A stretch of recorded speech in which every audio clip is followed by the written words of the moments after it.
was performed in that hole, in that valley. There are 4 mountains around it. And the slaves, after freedom in Trelawney Town, they would come every Friday and they would pray there. And Kadjo and Sarah and others who came and led the slaves in that county of Trelawney Town in Jamaica, they came as kings from West Africa, not as slaves, as kings. Music. You know that music is a strong part of the Muslim culture. Ibn Hazm wrote the first Muslim manuscript in Spain, and the sitar was produced by Amr Khusro from Persia, from Iran, etc. So Muslims have a tradition of their own forms of singing and musical instruments, and etc. When you examine the jazz, for example, and the monotone of jazz that was established by the African slaves in the Americas, and from jazz we got hip-hop eventually, and R&B. Jazz resembles the azan with its monotone. And there is a website that actually puts the musical notes and compares jazz notes with azan notes. As a matter of fact, in Morocco, some of the names that we have for the musical styles and musicians has been found as names in this part of the world.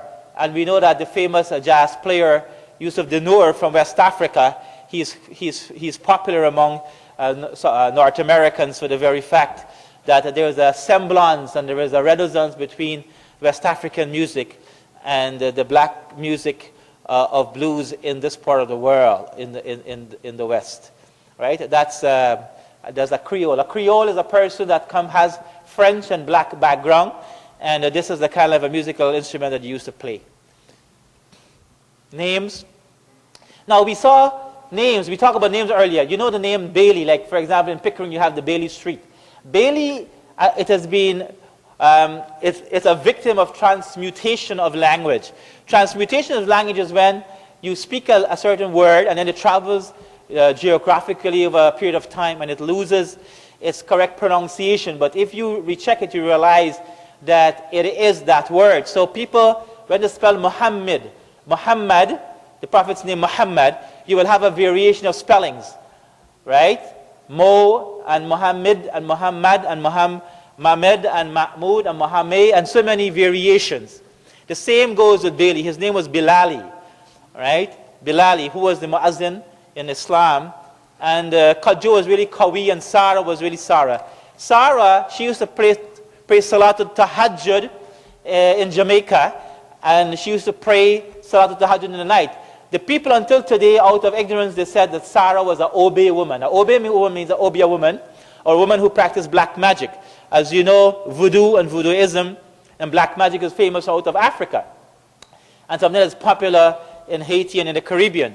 So Sarah was not practicing black magic, but she was reciting Salatul Tahajjud and praying the Quran. In Haiti, when there was the crisis in Haiti, I spoke about this, that people were not aware that there were Muslims in Haiti.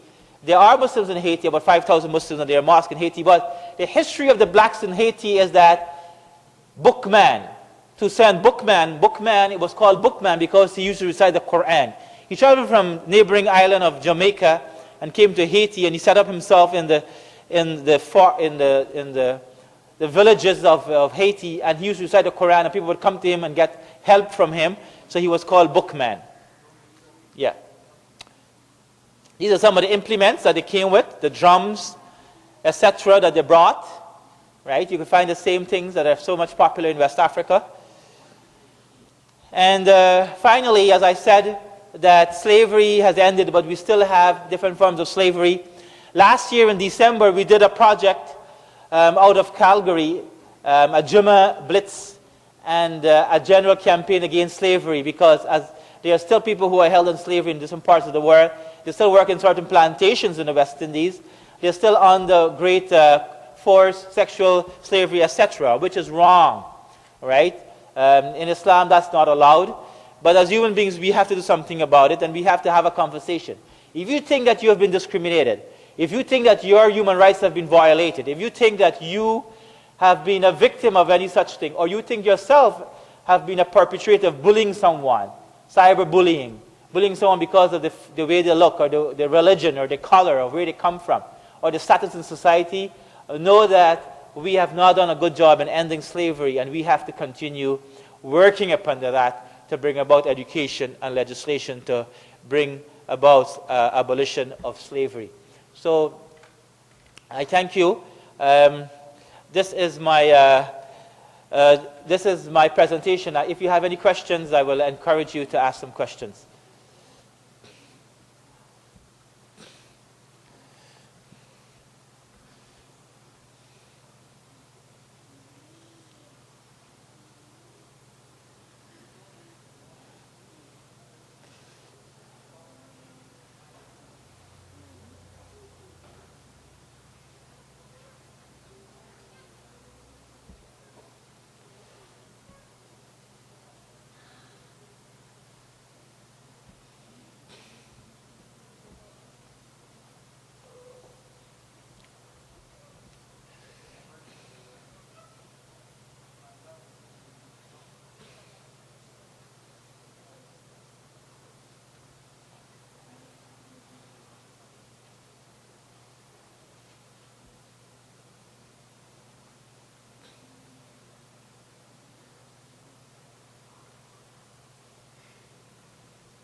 Does anyone know what makes Malcolm X such a successful personality?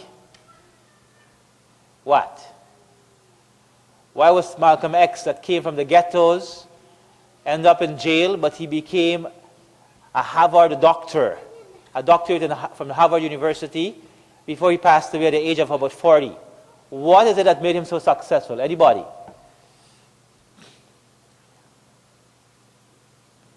Because when he was in prison, he would read.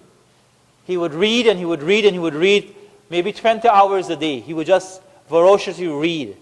Iqra, the power of reading. When you read, rather than seeing and hearing, you know the truth. You can learn for yourself what's the truth, and you can emancipate yourself from mental slavery. No one can fool you. And that's the first command of the Quran, Iqra, read. The Arabs, they were accustomed to doing certain things in a certain way, ignorantly. Killing the girl children alive, drinking alcohol, worshipping idols, fighting endlessly. But when the Quran came to change them, it did not say anything else except read. Read the truth. Educate yourself. So that's what is the message of Black History Month. Read.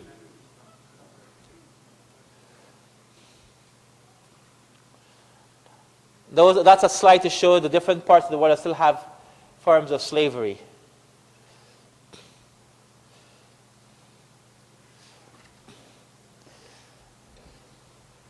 I will ask you to ask any question, especially the teachers, so we can have some interaction and the students.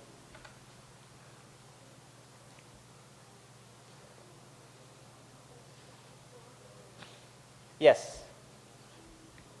Did you raise your hands?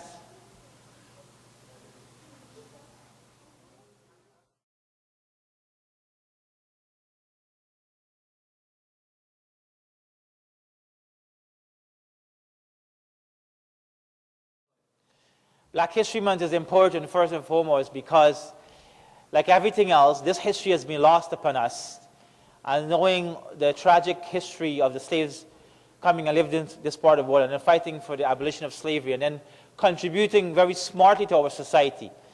According to Dr. Van Sertima, over 1,000 gadgets that we have today, the light bulb, Elijah McCoy, he's Canadian, he's black, he made the lubricator engine, the light bulb, the lawnmower, the elevator, so many things that we have that we enjoy today. The slaves, they were scientists and they patented these things and they produced it for us. So the contribution of our people are not known.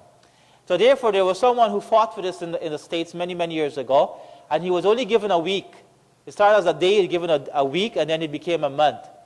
And for a while now, and then later on in the 70s, Canada has adopted this, and for a while now we have, February has been dedicated, the coolest month of the world, but still, Black history has become so popular. It took about 25, 30 years for Black history to be recognized.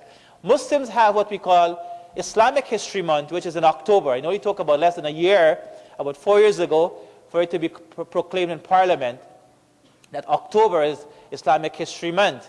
So in Islamic History Month, we talk about the Muslim civilizations we talk about the Muslims in Canada and their contribution. But somehow it's lost upon us to recognize that the slaves that came to this part of the world, they were Muslims.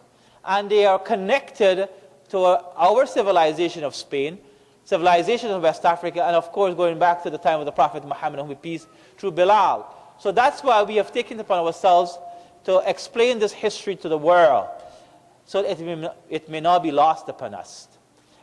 Secondly, Muslims who come from India and Pakistan and the Middle East, they have never heard about this history. They're not aware of the contributions and the history of the black slaves, and they're not aware of the connection. And at times, the identity crisis kicks in, and we think that, oh, the people who from the Caribbean and the people who originally who are Muslims in this part of the world, or who have accepted Islam, Afro-Americans who have accepted Islam, for example, they have no history to connect them to the Muslim world, or to connect them to the great civilization of Islam. No, they do. There is a history, and there is a timeline in that history that was forgotten and was lost.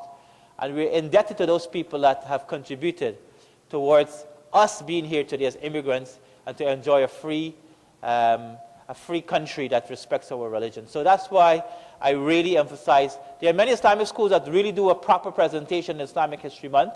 They have posters and presentations, and they do a lot of things. And many places are doing this now, thanks to our work over the several years to bring this to the forefront. So thank you very much for the question. Participation. May Allah bless you all. Assalamu alaikum.